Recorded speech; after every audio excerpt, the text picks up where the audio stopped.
Okay, again, good morning, and thank you so much for joining us. My name is Kelly Dowling, and I'm the Executive Director here at the Kidney Foundation of Ohio. This morning's session is Nutritional Management and Chronic Kidney Disease, and our session is sponsored by Nephew and Eaton.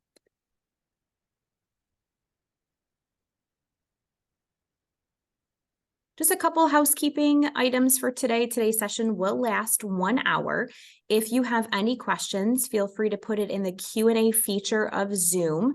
And if we have enough time at the end of the session, we will go through those questions and answers.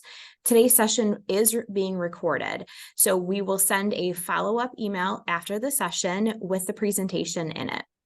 And if you're interested in any future sessions with the KFO, please feel free to sign up for any of our webinars, and also your email will be added to our email list to receive more information about upcoming events and activities. Today's program was approved by the Commission on Dietetic Registration for 1 CPEU.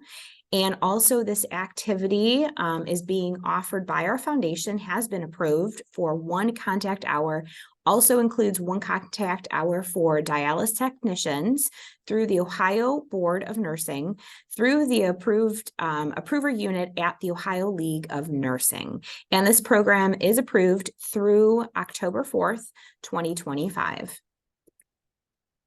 As I mentioned, we are very honored and grateful to have today's sponsors be a part of this program, which are Nephew and Eaton.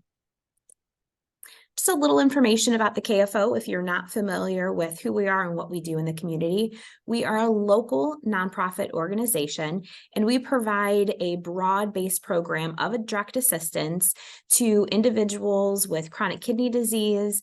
We promote and provide educational resources for really the general public, renal professionals, patients, and their families. We serve a 32-county service area, and we have 2 affiliate chapters, one of which is in Lake and Summit counties. We remain the only Health and Human Service agency in the state of Ohio, and really Northeast Ohio more specifically, that provides direct dollars to patients when they're suffering with this horrific disease. And we are, as I mentioned, an Ohio-based organization, very important to us because all of the funds that we raise stay here in our community, support our patients. At this time, I want to introduce Jill Green, who is with Nephew, one of our sponsors today, to begin our presentation. Thanks so much, Kelly.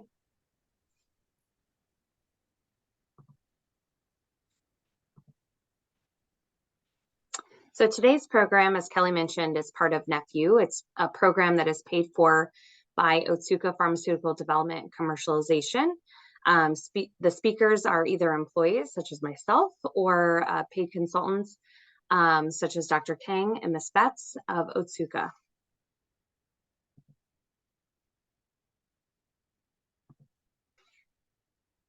Just a little bit about, I know that many of you that are attending this lecture this morning have been part of these sponsored events by Nephew. So what is Nephew?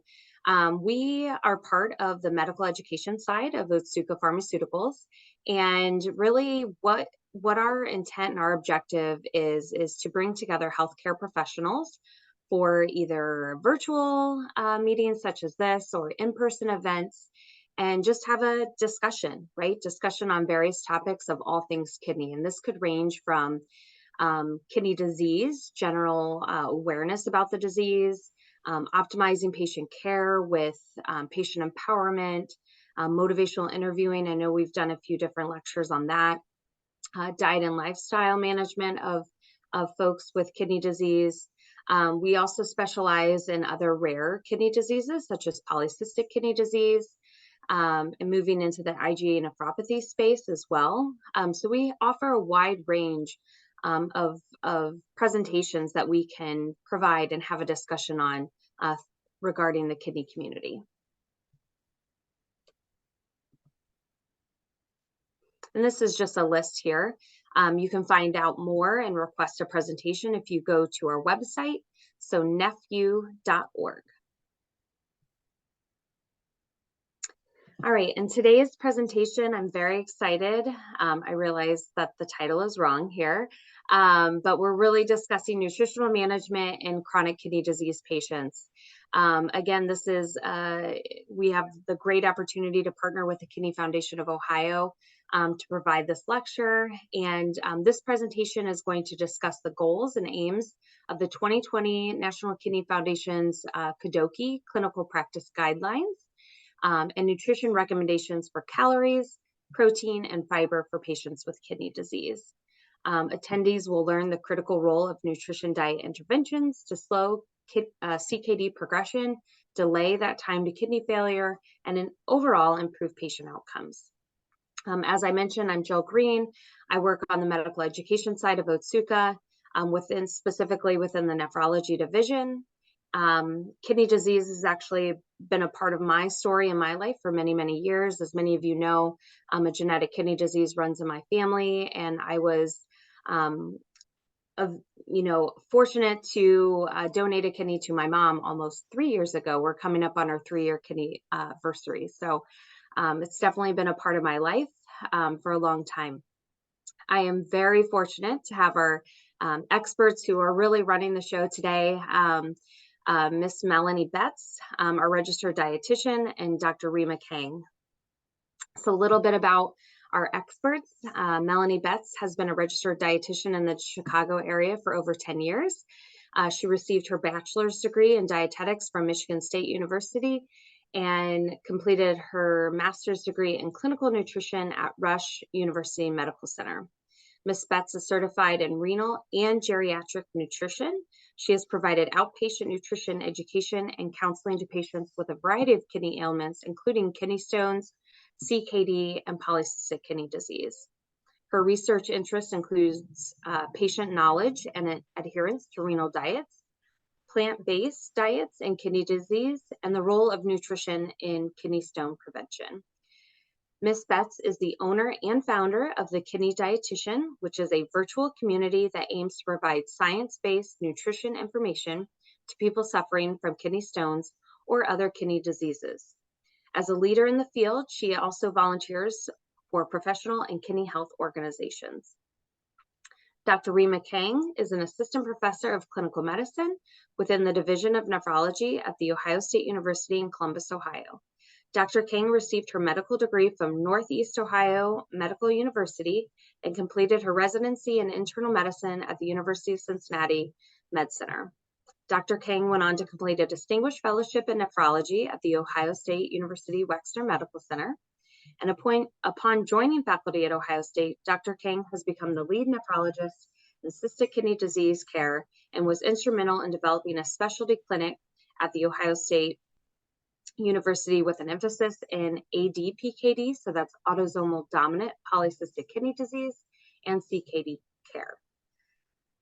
Just recently, coming up on a year now, Dr. Kang actually was awarded a designation from the Polycystic Kidney Disease Foundation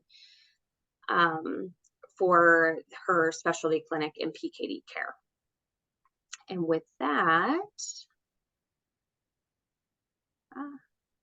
I lost my slide. Sorry, one second. I'm going to turn it over to Dr. Kang, who will kind of review the objectives and kick off what we have in store for today. Dr. Kang? Thank you so much, Jill, and thank you for the opportunity for speaking today. Sorry. All right, 1 second. I'm going back. There we go. So quickly run through the objectives this morning, and then we'll kind of get into a little bit more on the medical background of CKD and go from there. So firstly, we'll start off by defining chronic kidney disease, obviously stages 1 through 5, and I'll describe those in a little bit more detail. Discuss the goals and aims of clinical practice guidelines for patients with kidney disease, and this includes nutrition screening and assessment and recommended intakes for calories, protein, and fiber. Emphasize the importance of decreasing inflammation and maintaining muscle mass and function for improved patient outcomes, and to underscore the critical role of nutrition and diet interventions to slow CKD progression and avoid or delay that end-stage renal disease transition. Next slide, please. So we'll start off by defining CKD. So the definition of CKD is the presence of kidney damage for at least 3 months or more.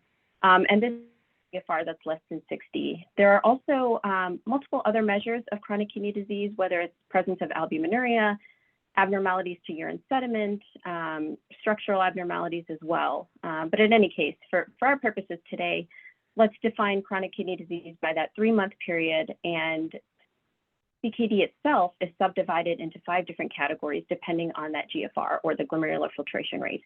So stage 1 includes GFR that's greater than 90. Stage 2 is GFR 60 to 89. Stage 3 is GFR 30 to 59. Stage 4 and 5, we're getting into more advanced stages where GFR is 15 to 29, and then stage 5 less than 15. And then, we're sort of approaching end-stage renal disease after that stage 5.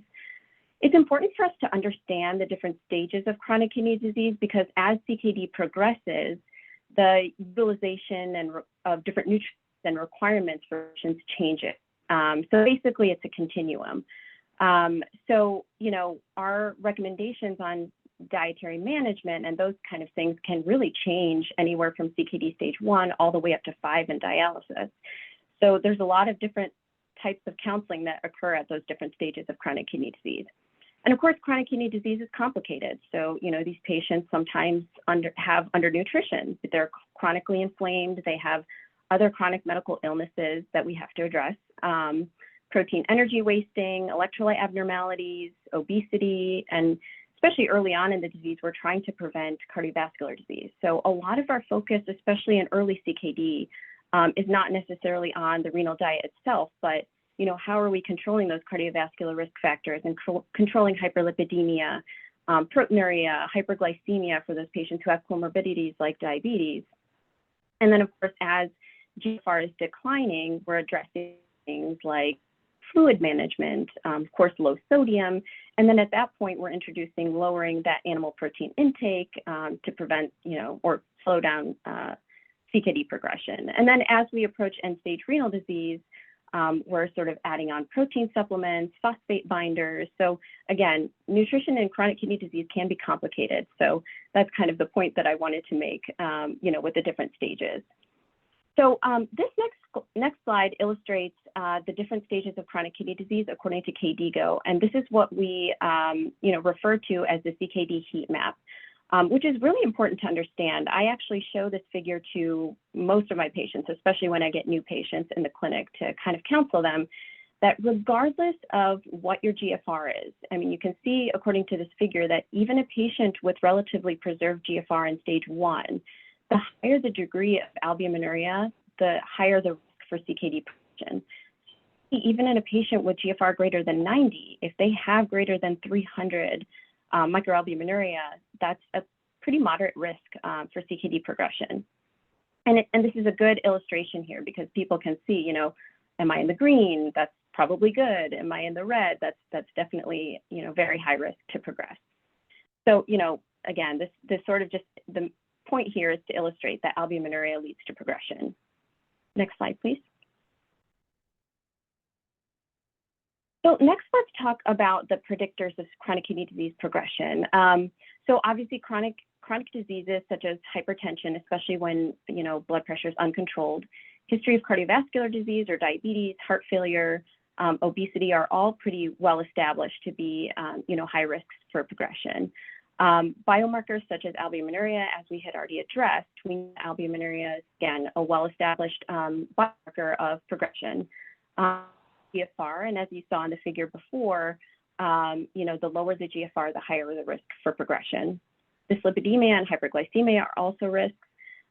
There are, inflammatory urinary biomarkers as well. For example, CXCL12. In certain cohorts, like the chronic renal insufficiency cohort, these patients were shown to progress quickly. And so, these are all potential targets to kind of think of when we're talking about CKD progression. Now, none of these are necessarily done in practice in terms of checking inflammatory biomarkers, but these are, again, up here on the slide are well-established, markers that we can, kind of modify or work on delay progression. Some of the other risk factors include age, gender, race or ethnicity, smoking, and exposure to nephrotoxic agents. Just a few other things to add here, like metabolic risk factors, C, and metabolic acidosis. We know that those, are portend as high risk for progression as well. And then there are also genetic factors. For example, the APOL1 gene variants that are also known to, be associated with high risk for progression. Next slide, please. So what are our goals of diet therapy in chronic kidney disease? We want to optimize nutritional status and dietary nutrition intake. We want to prevent or treat malnutrition, or that protein energy wasting, prevent or treat micronutrient deficiencies, or CKD mineral and bone disorders, prevent or treat metabolic acidosis, as we know this leads to progression, and manage co-related conditions. As I already touched on, we want to make sure that we're controlling hypertension, diabetes, cardiovascular disease, and anemia. Next slide, please. So next, we'll talk a little bit about development of these clinical practice guidelines, this NKFK dose. So this quote is taken directly from, the guidelines in terms of clinical practice guidelines are statements that include recommendations intended to optimize patient care that are informed by a systematic review of evidence and assessment of the benefits and harms of alternative care options. And this is from the National Institute of Medicine. Next slide, please. So these NKF-KDOQI guidelines, again, are evidence-based clinical practice guidelines. They consider all stages of chronic kidney disease and the related complications. Really, it's just meant to help guide physicians and patients, caregivers, and shared decision-making regarding the treatment strategies. So what they did in terms of developing these guidelines is they formulated or chose sort of a work group or expert panel. So they selected this expert panel that worked with this evidence review team. So they looked at systematic reviews to develop clinical practice guidelines. Across databases, they thought of clinical questions and outcomes of interest, reviewed the data across those databases, and basically carefully synthesized what evidence was out there to come up with these clinical practice guidelines. Then from there, we're using the grade criteria to assess for quality. So grading recommendations, assessment, development, and evaluation. Next slide. Okay, so how is each, how is the evidence graded clinically? So we look for quality. So A is high quality, B is moderate, C is low, D is very low. So what we're saying is that, say, for example, you have, a guideline that is grade A. That means that the true effect is close to the estimation of that effect. So if we suspect, for example, that limiting animal protein intake will lead to delayed progression of chronic kidney disease, that have a grade A evidence saying that that is actually true according to the evidence. So again, A is the highest and D being very low quality evidence. There are opinion statements as well that reflect expert opinion without any evidence, but that doesn't mean that they could be discounted. It's just kind of take it with a grain of salt, I guess. The strength of the recommendation is also graded by levels. So level 1 is a strong recommendation. Generally, they use terminology like "we recommend." So it's something that they recommend to implement as the benefit outweighs the risk. A level 2 is a weak recommendation, so they'll use terminology like "we suggest." Next slide, please. So who should institute these clinical practice guidelines?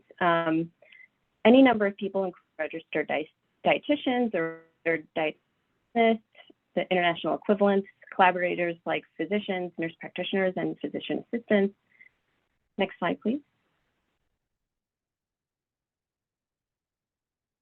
One of the clinical practice guidelines includes medical nutrition therapy. And medical nutrition therapy basically aims to meet nutritional requirements for food groups, macronutrients, and fiber while reducing the risk for electrolyte abnormalities. So the target population would be adults with CKD stages 1 through 5 on dialysis or not. And our goals here are to optimize nutritional status, minimize risks imposed by comorbid conditions, aim for alterations in metabolism to delay kidney disease progression, and aim to prevent those adverse outcomes. Next slide, please. And the next guideline is routine nutrition. So population here are adults with CKD stages 3 through 5, on dialysis or not, or post-transplant. And our aims here are to conduct routine nutrition screening at least biannually is the recommendation, and identify those at risk for protein energy wasting. Next slide, please. Okay, so this slide sort of encompasses what all we can be doing to assess nutritional status of a patient. So we look at the nutritional sort of background of the patient, what their appetite is like, take an intake history. Obviously, we have those biochemical laboratory findings, so looking at albumin, the NPCR in dialysis patients, and then electrolyte abnormalities as well. Physical findings can be helpful too. So, kind of using this all-encompassing, assessment. So, those objective measures such as weight, height, BMI, and then subjective global assessment is actually a useful tool. It's almost like I want to think about it, but basically it assesses nutritional status and helps aid in the prediction of nutrition-associated outcomes. It's a tool that can be used by multiple disciplines. Basically, it includes a medical history and symptomatology of the patient. So, are they having GI symptoms? Is this, affecting their nutritional status? And then, of course, physical exam. So basically, you kind of, again, because it's almost like a survey format, you basically assign a score based on all your findings.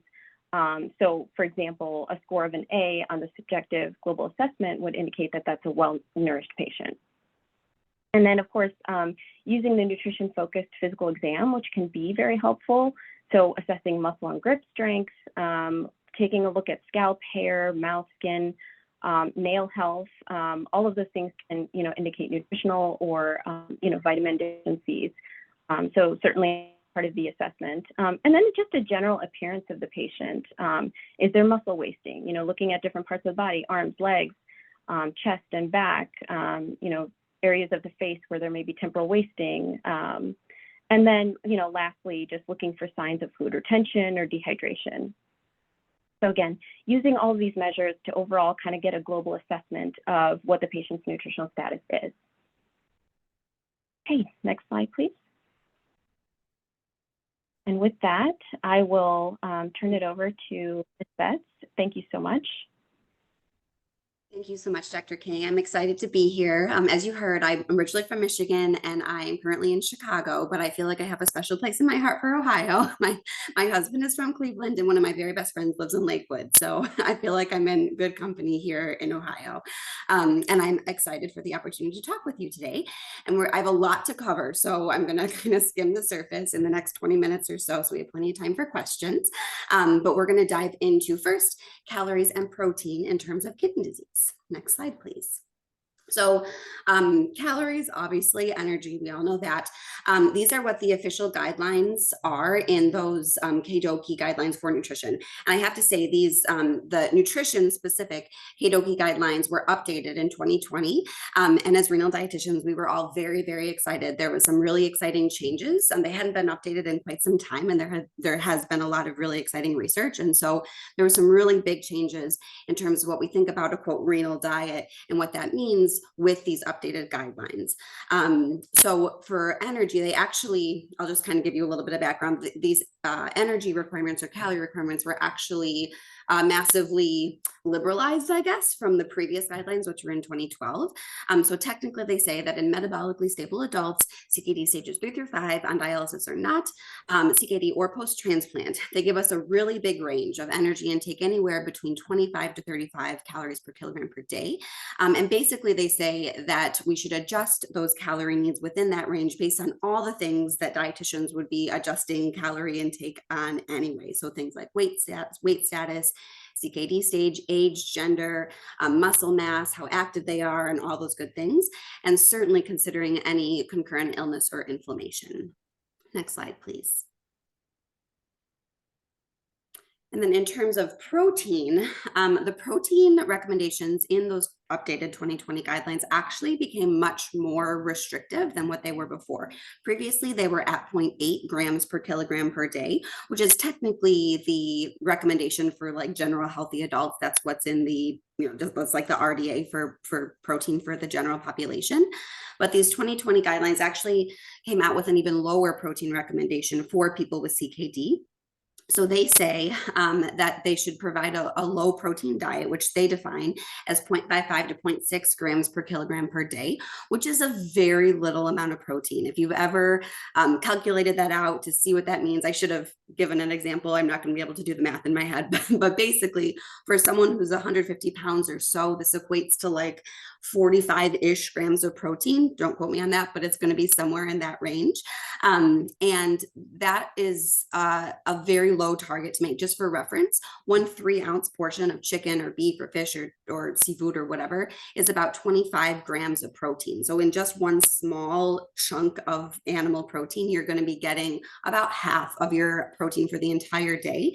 And when you consider there's a little bit of protein in things like whole grains and vegetables, it really adds up. And so this general protein recommendation in the updated guidelines really is a very low protein diet, especially compared to what the average American is consuming, because most of us are actually consuming a pretty high protein diet. These guidelines actually went even further and recommended what they call a very low protein diet of 0.28 to 0.43 grams of protein per day, which is very, very low. And if you do get that low, and this is something that only a very motivated patient with a lot of resources would be able to achieve. They also need to have these amino acid analogs to meet protein needs, which basically gives you sort of like the backbone of that protein, because that protein is below what the body needs even to, to function. So we need to add these keto analogs to make sure their bodies basically are able to make the proteins that they need. I will say that this isn't done, it's certainly done in the United States, but not as often as Europe, from my understanding, because the keto acid analogs are quite expensive and they're not covered by insurance as of now. So, but I definitely have worked with patients who have resources who are able to do this very low protein diet with keto analogs. Next slide, please.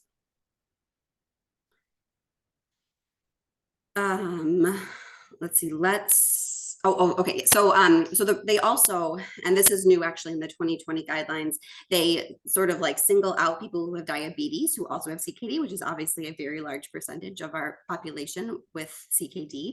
And people with diabetes, they give a slightly more liberal protein recommendation of 0.6 to 0.8 grams per kilogram. For the record, that still is quite low. Most Americans are eating like 1.2 grams per kilogram. So this is still definitely somewhat of a protein restriction. And obviously the thought behind that is that people with diabetes may need that little bit of extra protein to optimize glycemic control. We know that protein can kind of help slow the release of glucose from your food.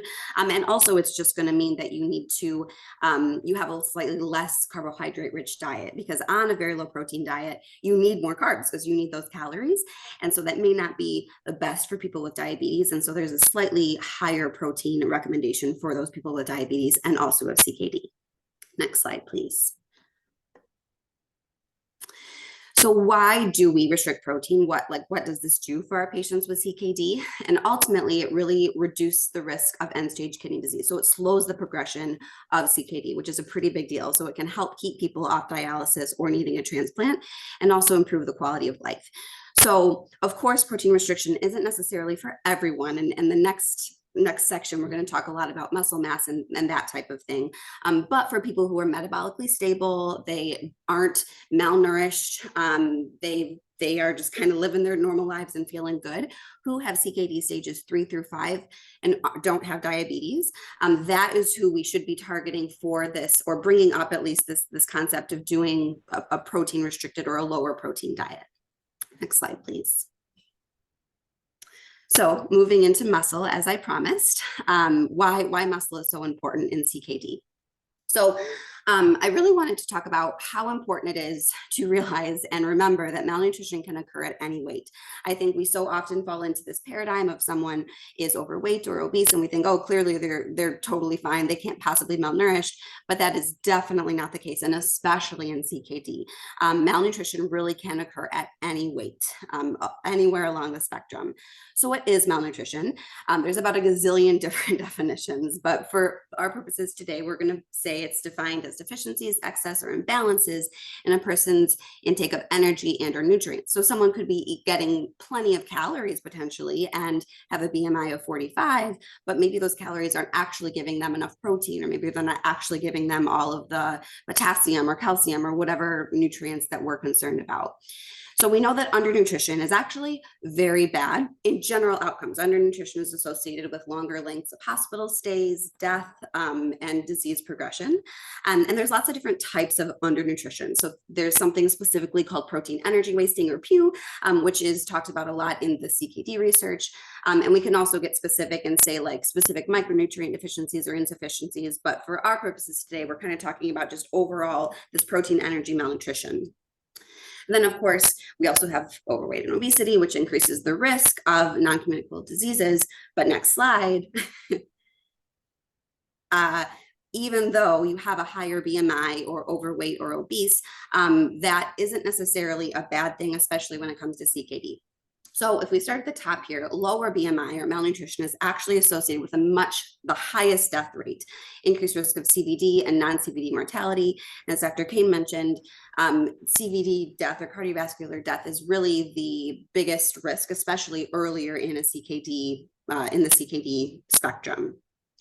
Normal BMI is associated with a lower risk of death, whereas high BMI with high muscle mass really may not be the worst thing, because that muscle mass is really what we're after. But if we have high BMI with low fat mass, or excuse me, with low muscle mass, that's really going to be associated with sort of with those worse outcomes. But if you have someone with a higher BMI with a lot of muscle, maybe we don't need to be concerned. So the point here is we really need to look beyond BMI. BMI is just one small tool in assessing someone's whole nutrition status. Again, as Dr. Kang mentioned, there's a gazillion different things that a dietitian would be looking at, and BMI isn't sort of the end all be all marker of nutrition status. Next slide, please. And we've known this for a long time. So specifically in patients on dialysis, overweight and obesity and increased adiposity is actually associated with a better survival, which is something that we don't necessarily think about, or that doesn't ring true for a lot of other disease states. And so it's really the muscle. Really, it comes down to this muscle wasting that we need to be thinking about and assessing and managing. And someone who is in a larger body definitely could have that muscle wasting. Next slide, please. Trying to keep an eye on time here. We've got a lot to cover. So this protein energy wasting is very common in CKD. There's lots of different estimates kind of all over the place, but the general consensus is protein energy wasting, or this sort of total energy malnutrition, increases as CKD progresses. And when we're looking at someone with CKD stage 4 before dialysis, this protein energy wasting can be up to 40% of our patients. So that's a very large percentage of people who aren't eating enough energy and or protein. And there's lots of different things that are going on as to why this protein energy wasting is so high in this population. First of all, people just eat less. That's actually a defined phenomenon as well. People eat less calories and protein as CKD progresses because they don't feel good, right? We've got anorexia, you have maybe constipation, you've got nausea, you just feel icky, right? So you maybe just aren't eating very well. You also have metabolic dysregulation, so obviously metabolic acidosis, things like growth hormone and insulin resistance, hyperparathyroidism, so all sorts of things going on that just is making your body not be able to use the nutrition that you're consuming very well. You've also potentially likely have inflammation from uremic toxins building up because your kidneys aren't getting rid of them, immunoactivation, increased adipokines and cytokines, so you've got all that sort of thing again, so your body just can't really use your nutrition to the best of its ability.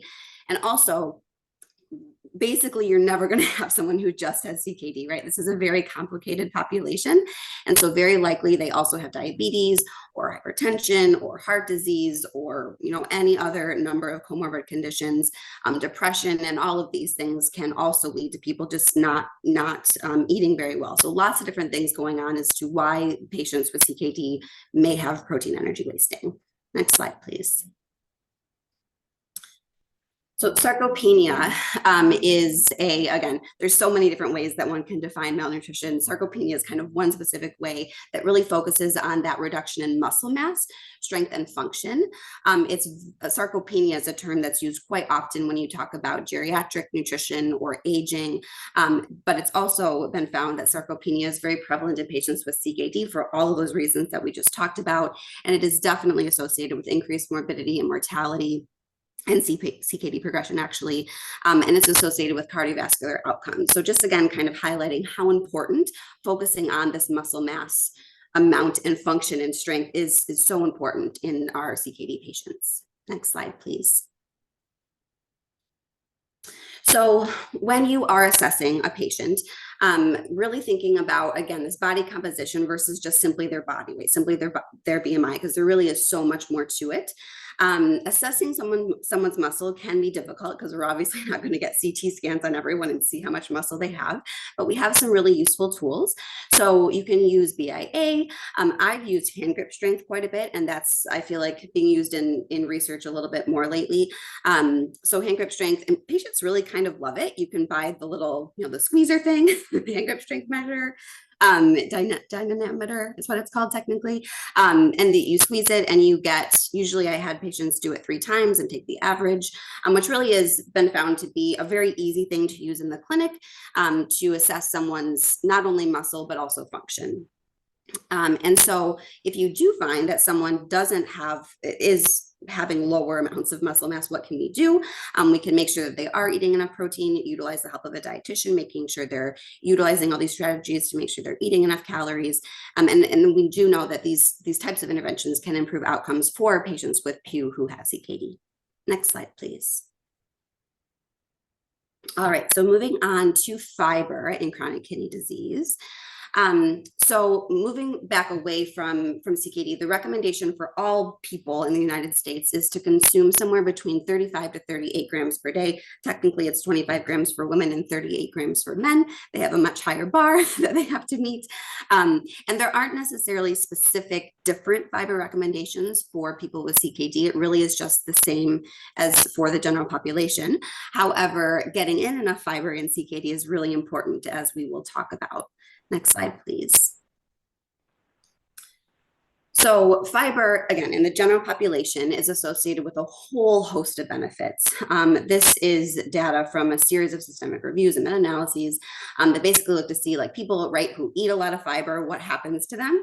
And basically we see that a higher fiber intake is associated with lower body weight, systolic blood pressure, and total cholesterol, and higher fiber intake or intake of whole grains, which is where we tend to get most of our fiber, is associated with a reduction in incidence of mortality from basically every chronic disease that you can think of. And so the recommendation is we really, really need that fiber. And if you can get in even more than that 29 grams per day, that can be associated with even greater benefits. Next slide, please. And one thing I wanted to kind of add to this conversation is that sort of the old school way that we go about a, quote, renal diet, which is, you know, very low in potassium, low in whole grains and beans and nuts and seeds because of their, quote, higher phosphorus content, really, really limits fiber in patients with CKD. It's virtually impossible to get adequate fiber because that 25 to 39 grams of fiber per day is a ton. The average American is consuming somewhere around 15 grams of fiber per day. And so going about a renal diet in this old school way of kind of this one renal diet for all and this very strict potassium and phosphorus restriction really makes it difficult for patients to get fiber. And we're learning a ton more about how important gut health / fiber intake is for CKD. And the updated guidelines, this is a whole nother conversation, but the updated guidelines really actually let us liberalize and think about those potassium and phosphorus and those micronutrients a little bit differently than how I was taught even just 10 years ago or so. So what is this gut-kidney connection? So in CKD, impaired intestinal barial function allows for translocation of gut-derived uremic toxins into systemic circulation. So basically there are huge changes and things going on in your gut microbiome that's making these uremic toxins being able to get into systemic circulation a lot more than a healthy person. There's, you think about those tight junctions aren't there, and these uremic toxins just kind of build up due to all these different things. And the more uremic toxins build up, the worse this leaky gut thing is happening. And so it just kind of is this vicious cycle. And we know that this buildup of uremic toxins is associated with the progression of CKD and all of the comorbid conditions that so many of our patients have, like CVD, insulin resistance, and unfortunately, protein energy wasting as well. Next slide, please. So this is data that found that for each 10 grams of fiber that someone with CKD consumed per day, the odds of elevated CRP were decreased by 38% in those with versus without kidney disease. And generally, a high fiber intake was associated with decreased inflammation and all-cause mortality in patients with CKD. Again, just highlighting how important it is that we are helping our patients with CKD get in enough fiber. Next slide, please. So I wanted to just end with sort of a call to action. If you remember, all the way back in 2019, there was actually an executive order, the Advancing American Kidney Health Initiative, that really focused on focusing efforts and money into slowing the progression of CKD, and helping patients stay away from dialysis or the need for transplant. And nutrition really can be a huge piece of that. We can play a big role of part of this initiative. So there's so much about renal nutrition. We barely scraped the surface today when we think about calories and protein, but also things like nutrition has a huge role to play in controlling metabolic acidosis in these patients, which is associated with CKD progression. Things like controlling potassium and phosphorus, and the way we go about it is very, very different than the way we did even just 10 years ago. So it's a really, really exciting time in renal nutrition, and this executive order kind of helped bring the importance of nutrition in CKD to the forefront. So yes, nutrition is important. And also, unfortunately, only about 20% of patients who have CKD see a dietitian even once before starting dialysis, despite the fact that MNT and dietitians are covered by Medicare and Medicaid in some states. So it's covered, but patients just aren't utilizing it, / maybe renal dietitians aren't available. That's a whole nother talk we could try to discuss why that is. But the point is that MNT is a massively underutilized resource for these patients. Next slide, please. So in summary, today we talked about the goals and aims of nutritional management among patients with CKD. We talked about optimizing nutrition status and thinking about nutrition status sort of as a more holistic thing rather than just BMI. Really minimizing the risks imposed by those comorbid conditions, aim for alterations in metabolism to delay kidney disease and progression and to prevent adverse outcomes. We talked about the recommendations for calories, protein, and fiber, which I feel like is not often talked about in CKD. And generally, in summary, optimal nutrition management should aim to maintain muscle mass and decrease inflammation for better patient outcomes. Next slide. All right. Look at that. I ended even 1 minute early for our 15-minute Q&A. With that, we will take questions. Very, very impressive work and so informational. If you guys don't mind, I'm actually going to kick off the first question. We got quite a few questions coming in the Q&A box, so thanks to our participants and keep them coming in. But you had mentioned, Melanie, that only 20% of patients see a renal dietitian prior to dialysis. So in your perfect world, is this something that's maybe integrated more into a primary care space or family medicine before they get kind of to that? And like you said, it's probably I'm opening up a can of worms, right? As far as getting referral to a specialist, a nephrologist, as well as that component of a renal dietitian. But in a perfect world, where do you see this kind of fitting in to slow down that progression? I mean, in a very, I hadn't even envisioned a perfect world where even primary care has a dietitian that focuses on kidney disease. Usually in my mind, I just go to thinking about just nephrology clinics. Most nephrology clinics don't even have a renal dietitian on staff or who they partner with. So that would be step one, is just getting dietitians in as part of that nephrology team. But yeah, if we could have people meeting with dietitians even earlier, like a CKD 2 or 3, that would be even more amazing. There's data to show that the earlier that patients with CKD get MNT or work with a dietitian, the longer it takes them to hit dialysis. And the earlier that we work with them, like the more good we can do, basically. So yes, Sure. Primary care would be fantastic. And what about you, Dr. Kang? Yeah, I was going to chime in there. I think that's certainly the challenge, right? Is that we just don't have those renal specific dietitians, and that's kind of where we struggle with our practice in terms of referrals and those kind of things. And also, I feel like, and maybe I'm kind of grabbing another question off of a question, but, I think especially patients sort of feel overwhelmed with the CKD diagnosis, and they're already taking a slew of medications and don't really know focus. So is it, should I be doing low sodium, but also low protein, but I'm also diabetic, and you know what I mean? So like, I think that's also part of the challenge. And so, especially with those earlier stages of chronic kidney disease, I, try and do as much as I can in terms of like low sodium, low sodium, low sodium. Let's start there. And then, as they advance, then we kind of incorporate other, renal nutrition in there. And of course, referrals to our dietitians as well. But, Melanie, do you have any other recommendations in terms of like how to approach this like overwhelmed patient that doesn't know where to like focus their attention? Like, what's your approach to those patients who have like all these comorbidities and, they already have like all these comorbidities where they have to focus their like diet on those specific? Yeah. I mean, I think that's kind of really highlighting the importance of working with a dietitian for the long term, right? Like one meeting with a dietitian is not going to do very much. It's so important to work with them and also see what they're willing to work on, right? So a lot of times they'll be like, hey, like we can talk about sodium, we can talk about protein, we can talk about phosphate additives, we can talk about glucose control. Like, what are you motivated to work on today? And we'll start there. And then kind of making those slow changes. And also it's so important for follow-up because nutrition could totally change based on their lab values, which we didn't even talk about today, but really working with them to make small changes that they're feeling motivated to work on and that seem realistic to them as well. Kind of meeting them where they're at is so important. Yeah, I think that's generally like my approach too, is like, that's why I start with the low sodium and then we kind of go from there. So yeah, there's so much to know.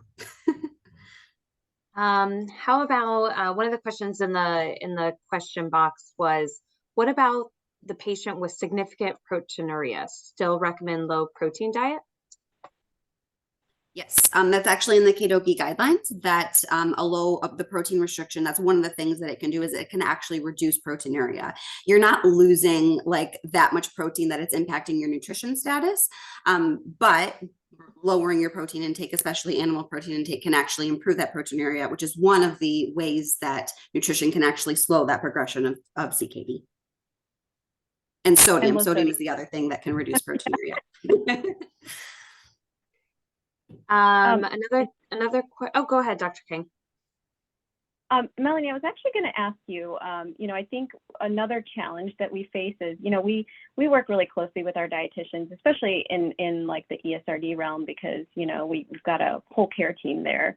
But what is your approach to dialysis patients who are recommended to lose weight for transplant? So it seems like by and large, transplant clinic recommends like a specific BMI, but, obviously there can be a lot of deficiencies, even when a patient has like a higher BMI. So how do you approach those cases? Full disclosure, I do not work in dialysis and never have. So I may not be the best person. But I know that one of my colleagues, Amanda Van Jacobs, actually has a whole program called Trim for Transplant at the Rush Transplant Center here in Chicago. And she works closely with the dialysis dietitian. So she's a transplant dietitian to really work on physical activity, whatever they're able to do, because, you know, everything in dialysis is just such a struggle because of all those diet restrictions and because they feel poopy all the time, you know, it's hard to get someone to walk, but even doing, you know, one walk a week and kind of, again, these very slow changes. I mean, she's definitely seen success in that program. So yeah, sort of your typical weight loss recommendations, but slow, very specific interventions for that person that work for that person. Yeah, I mean, I've just seen in my practice where patients just, you know, do this like severe caloric restriction. Well, that's probably not the best. Yeah, best, no, because then you're definitely going to be losing more muscle. So yeah. Anyway, Another question in the box was, is there any indication to avoid phosphate additives in the earlier stages of CKD, even before phosphate levels are elevated? So you're going to get different answers from different dietitians. I like it. I like the controversy. Yeah. So technically the guidelines only suggest altering phosphorus intake when phosphate levels go up. But there is data to suggest that the kidney's ability to handle that phosphorus goes down very, very early in CKD progression, even stage 1 and 2.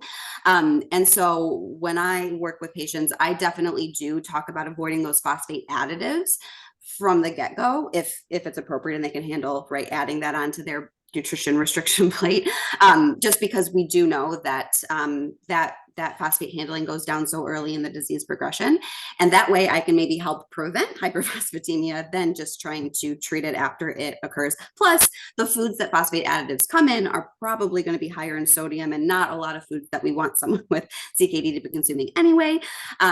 So just so everyone knows, the way we go about phosphorus restriction is very different. That's one of those things I kept referring to and the big change. So we really actually promote a lot of the high phosphorus foods, things like whole grains, nuts, beans, seeds, and lentils, because phosphorus is only about 50% absorbed from those natural food sources. But these phosphorus additives in sort of these ultra processed foods basically is a 100% absorbed. So we might as well start getting rid of that excess phosphorus that's not doing anything for our body and it's not coming in nutritious foods anyway, as early as we can in an ideal situation. Awesome. I'm going to combine a few different questions because there's a general theme. Melanie, I know that in your intro, you had talked about, or we had discussed plant-based diets. And so these questions are kind of around the idea of the need for proteins, but maybe what about plant-based protein and maybe the differences between consuming animal-based proteins versus plant-based proteins? Sure. I would love to talk a whole hour about that question. So remember that the recommendation is assuming someone is metabolically stable for protein is very, very low. The guidelines actually don't call out animal versus plant protein, but I will say in practice, trying to meet that low protein goal with incorporating honestly any animal flesh protein is very, very difficult just because those animal foods are so high in protein. And so it's actually incredibly easy to meet even the recommendation for the general population with those plant proteins. So those foods like beans, nuts, seeds, lentils, soy, tofu, right? All these wonderful plant proteins, especially for someone with CKD. And it can make it a lot easier for someone to not massively exceed that lower protein goal when they're consuming more of these plant proteins in place of animal proteins. One of the biggest benefits of these plant proteins is that they have a much lower dietary acid load, which directly can help prevent or treat acidosis in patients with CKD, which can slow the progression of CKD. So the more plant foods that we can get CKD patients eating, the better for a whole host of reasons. The concerns always come up with phosphorus, which I just talked about how, the phosphorus from these plant foods is only about half or less absorbed. So that's really a much better phosphorus source compared to meat. And then of course, potassium also comes up, and we think about potassium management a lot differently. Acidosis itself can lead to hyperkalemia. And so maybe a plant-based diet, maybe it has more potassium in it, but maybe it's going to be better control. We're going to better control that acidosis. We're going to prevent constipation, which can also help prevent hyperkalemia, and also blood glucose. So, you know, hyperkalemia, the nutrition management of hyperkalemia is very, very complicated. And actually incorporating more of these sort of traditionally restricted higher potassium foods can actually be beneficial for these patients. Again, that's a whole nother talk. so much to know. Completely understand. More towards a question regarding oxalate stones. So what are your recommendations for nutritional supplements for dialysis patients with a history of oxalate stones? So the thought is actually that when you are on dialysis or have very low kidney function, your risk of stones actually goes down quite significantly, because your kidneys aren't putting calcium and oxalate into your urine because they're not making urine. And so I actually don't have any supplement recommendations. I actually, for anyone with calcium oxalate stones, there's no supplements that I recommend. In fact, there's a lot of supplements that I say we should avoid for people with kidney stones for a variety of reasons. So I don't have a overall recommendation. And okay, Dr. Kang, if you have something different to say about that. Well, I was just going to say the same thing. You know, a lot of the typical, you know, therapies that we use, you know, we certainly can't do in end-stage renal patients. And also, you know, the fluid management becomes an issue too, right? Like we can't really push fluids. And so, and again, as you said, it doesn't happen quite often, but having said that, I have had patients on this with stones, you know, kind of just, you know, tag team it with urology in terms of any, you know, sort of surgical intervention they may need. But yeah, I think, you know, supplements certainly get challenging. And I think we have time for one more question, Kelly? Is that okay? Yeah, absolutely. Can we do one more question? Kind of an interesting, different topic. So what is your opinion regarding one meal per day versus 5 or 6 smaller meals in terms of protein and other nutrient absorption for our kidney patients?